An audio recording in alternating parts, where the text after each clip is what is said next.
إن الحمد لله نحمده ونستعينه ونستغفره ونعوذ بالله من شرور أنفسنا وسيئات أعمالنا من يهده الله فلا مضل له ومن يضلل فلا هادي له وأشهد أن لا إله إلا الله وحده لا شريك له وأشهد أن محمدا عبده ورسوله أما بعد فإن خير الحديث كتاب الله وخير الهدي هدي محمد صلى الله عليه وسلم وشر الأمور محدثاتها وكل محدثة بدعة وكل بدعة ضلالة وكل ضلالة في النار.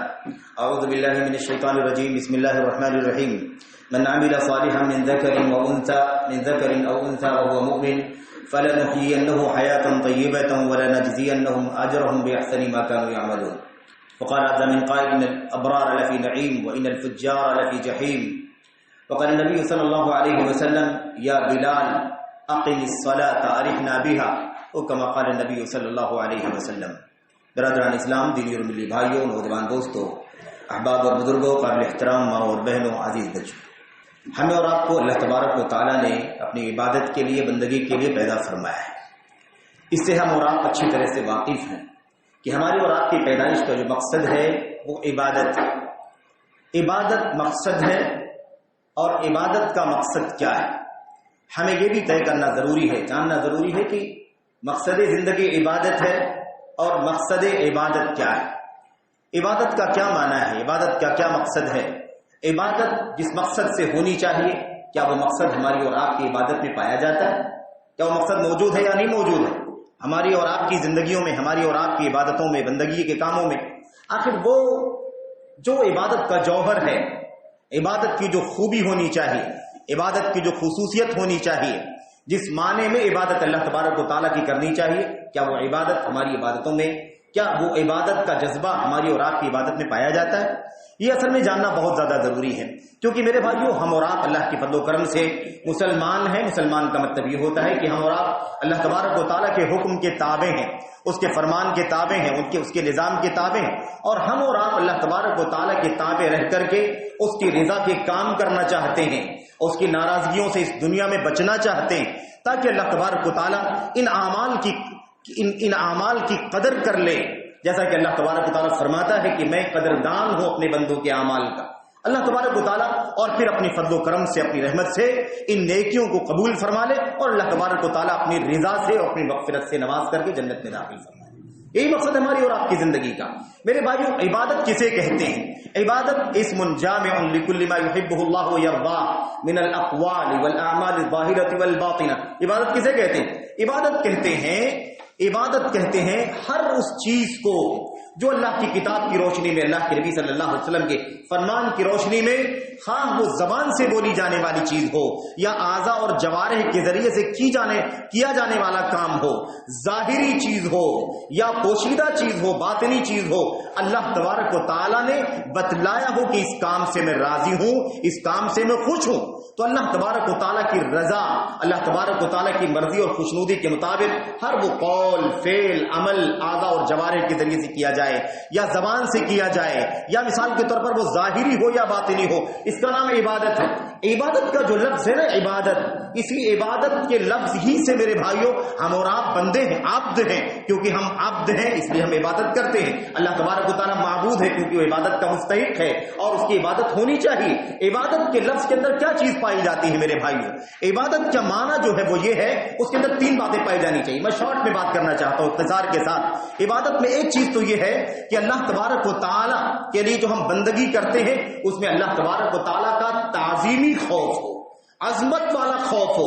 اس لیے نہیں جیسے انسان سانپ سے ڈرتا ہے، بچھو سے ڈرتا ہے، شیر سے گھبراتا ہے، ظالموں سے ڈرتا ہے، اس طرح کا ڈر نہیں، عظمت والا ڈر، تعظیم، بڑائی، کبریائی. اللہ تبارک و تعالیٰ کی عظمت کے جو پہلو ہیں اس پہلو کو سامنے رکھتے ہوئے اللہ تبارک و تعالیٰ کا خوف، اللہ تبارک و تعالیٰ کے سامنے ڈرنا، اللہ تبارک و تعالیٰ کی ہیبت محسوس کرنا، نمبر 1. نمبر 2، محبت کا جذبہ پایا جانا چاہیے. جو کچھ ہم کریں، نماز، روزہ، حج، زکات، صدقات یا جو بھی عبادت کے کام کریں، تو ہم مجبوری میں نہ کریں کہ کیا کر سکتے ہیں، یہ مصیبت ڈال دی گئی ہے اب ہمیں کرنا ہی پڑے گا. ایسے نہیں بالکل بات قادر ناخواستہ محبت کے ساتھ اے اللہ تو آپ معبود ہے، تو خالق ہے، ہم مخلوق ہیں اور ہم عابد ہیں، تیرے بندے ہیں، اس لیے ہمیں شرف ہے، سعادت ہے کہ تیری عبادت کریں، تیری بندگی کریں. تو محبت کے ساتھ ہونا چاہیے. نمبر 3 تیسری بات کیا ہونی چاہیے؟ ہمارے اور آپ کے اندر یعنی بندوں کے اندر بندگی کے کام کرتے ہوئے تذلل ہونا چاہیے، یعنی انکساری ہونی چاہیے، چھوٹا پن ہونا چاہیے، محتاجگی کا اظہار ہونا چاہیے، غلامی کا اظہار ہونا چاہیے. تو یہ جو انکساری، پستی، محبت اور اللہ تبارک و تعالیٰ کی تعظیم کے ساتھ اس کا خوف، یہ 3 چیزیں اگر ہمارے اندر ہماری عبادت میں پائی جاتی ہیں تب تو وہ عبادت کام کی عبادت ہے. لیکن اگر وہ اس معنی میں نہیں ہے تو پھر شاید وہ عبادتیں ہمارے لیے کام میں نہ آ سکیں، یا وبال بھی بن سکتی ہے، یا کم از کم ہم قیامت کے دن کہیں کفے افسوس ملنے نہ لگے. یہ صورتحال پیدا ہو سکتی ہے. تو ہماری اور آپ کی عبادت میں 3 باتیں پائی جانی چاہیے. ہم نماز کے لیے حاضر ہوئے الحمدللہ. اس نماز کے اندر کیا ہونا چاہیے؟ ایک تو اللہ تبارک و تعالیٰ کا تعظیمی خوف ہونا چاہیے، اللہ تبارک و تعالیٰ کا ڈر ہونا چاہیے. نمبر 2 اللہ تبارک و تعالیٰ سے محبت ہے، اس لیے ہم اس کی بندگی کر رہے ہیں، اور اللہ تبارک و تعالیٰ ہمارا خالق و مالک ہے، معبود ہے، اور ہم اس کے سامنے غلام ہیں، حقیر بندے ہیں. اس لیے اللہ تبارک و تعالیٰ جو ہمارا خالق و مالک ہے، سب کچھ اسی کا کیا ہوا ہے، اس کی تعظیم کرتے ہوئے اور اپنی کمزوری کا، محتاجگی کا اظہار کرتے ہوئے اللہ تبارک و تعالیٰ کی بندگی کرتے ہیں. تو یہ ہے عبادت. اسی عبادت کے لیے ہمیں اور آپ کو پیدا کیا گیا ہے. اگر یہ جذبہ نہیں پایا جاتا ہے، یہ تینوں شرطیں عبادت کے اندر نہیں پائی جاتی ہیں، تو یاد رکھو کہ عبادت کا معنی وہ نہیں ہے جو اللہ تبارک و تعالیٰ کی کتاب میں مطلوب ہے، اللہ کے نبی صلی اللہ علیہ وسلم کی سنت کے اندر مطلوب ہے. میرے بھائیوں، وما خلقت الجن والانس الا لیعبدون، ہم نے جنوں اور انسانوں کو صرف اپنی عبادت کے لیے پیدا کیا ہے. عبادت کا مطلب یہی ہے میرے بھائیوں، یہ 3 شرطیں اس کے اندر پائی جانی چاہیے. اب میں اصل جو بات کرنا چاہتا ہوں میرے بھائیوں، وہ یہ نہیں ہے کہ عبادت کا معنی کیا ہے، اس کی شرح کیا ہے. اصل میں بتانا یہ ہے، مجھے اپنی ذات کی اصلاح کرنی ہے، اور آپ حضرات تک، تمام احباب تک، بزرگوں تک، جوانوں تک، بچوں تک یہ پیغام پہنچانا ہے میرے بھائیوں کہ آج عبادت کے جذبے سے، عبادت کے مقصد سے ہم مسجدوں میں حاضر ہوتے ہیں. یہ رمضان کا مہینہ بھی آنے والا ہے. 5 وقتہ نماز صبح شام ہمارے دن اور رات میں 5 وقت کے لیے فرض کر دی گئی ہیں. یہ صبح شام چلتا ہے. رمضان ہے، حج و زکوٰۃ ہے، قرآن کریم کی تلاوت ہے، اس کے علاوہ میرے بھائیوں صدقات ہیں، خیرات ہیں، اعتکاف، قربانی ہے، نذر و نیاز، بہت ساری عبادتیں ہیں. یہ ساری عبادتیں، ایک تو بہت سارے لوگوں میں کوتاہیاں ہیں، اللہ تبارک و تعالیٰ انہیں توبے کی توفیق عطا فرمائے کہ وہ عبادت کریں، کیونکہ مقصد زندگی کھانا پینا، روزی روٹی، کمائی دھمائی، بلڈنگ اور دنیا کی دولت، یہ مقصد نہیں ہے. یہ مقصد نہیں ہے، یہ ایک ذریعہ ہے. ہمیں جینا ہے اس لیے کہ عبادت کرنا ہے، اور عبادت کرنے کے لیے جینا ضروری ہے. جینے کے لیے کھانا ضروری، پینا ضروری، کپڑا چاہیے، شادی بیاہ چاہیے، گھر چاہیے. یہ سب وسیلے ہیں، ذریعے ہیں میرے بھائیوں. یہ ٹارگٹ نہیں ہے زندگی کا، مقصد نہیں ہے زندگی کا. مقصد عبادت کرنا ہے، اور عبادت کرنے کے لیے زندگی جینا ہے، اور زندگی جینے کے لیے یہ سارے اسباب چاہیے. اس لیے یہ اسباب ہیں، یہ وسائل ہیں، یہ ذریعے ہیں جس کے ذریعے سے ہم اور آپ کو زندگی گزارنی ہے. لیکن مقصد زندگی اللہ تبارک و تعالیٰ کی عبادت ہے. آج ہم عبادتیں کرتے بھی ہیں. دوسرا طبقہ جو عبادت کرتا ہے، ان عبادتوں کے اندر یہ شکایت اکثر و بیشتر آتی ہے، اور ہم اور آپ خود اپنے آپ سے بھی شکایت کرتے ہیں، یار نماز تو پڑھتے ہیں لیکن دل نہیں لگتا نماز کے اندر، تلاوت کرتے ہیں لیکن دل نہیں لگتا تلاوت کے اندر. میرے بھائیوں، اب عبادت کے اندر جو دل نہیں لگتا ہے، جو اس کی مٹھاس ہے، اس کی جو لذت ہے، اس کی جو شیرینی اور حلاوت ہے، وہ نہیں مل رہی ہے میرے بھائیوں کہیں نہ کہیں. اس وجہ سے ہمارا دل نماز میں نہیں لگتا. اگر محبت لگتی، اگر عبادت کی مٹھاس ہمیں ملتی تو میرے بھائیوں یہ حالت ہماری نہیں ہوتی کہ ہم ایک طرف قرآن کریم کی تلاوت بھی لگائے ہوتے ہیں اور دوسری طرف گانا بھی چلتا رہتا ہے. ایک طرف قرآن کی تلاوت کا ترجمہ بھی ہوتا ہے اور دوسری طرف گانے کی آواز آتی ہے تو قرآن کی کیسٹ بند کر دی جاتی ہے اور گانے کی طرف مائل ہو جاتے ہیں.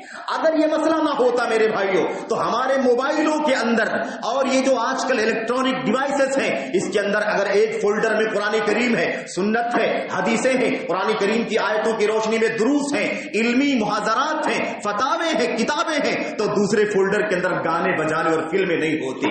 یہ مسئلہ ہے ہماری اور آپ کی زندگی کا کہ عبادت کی جو لذت ہونی چاہیے، جو مٹھاس ہونی چاہیے، وہ ہمارے ہاں نہیں پائی جا رہی ہے میرے بھائیوں. اسی لیے نماز میں دل نہیں لگتا، آتے بھی ہیں تو دل نہیں لگتا. روزہ میں دل نہیں لگتا، کیونکہ روزے میں اگر دل لگتا تو یہ 14 گھنٹے کا جو روزہ ہوتا ہے ہم اس کو فٹ بال، والی بال اور چیس کھیل کر کے اور موبائل گیم کر کے کھیل کر کے نہیں گزارتے.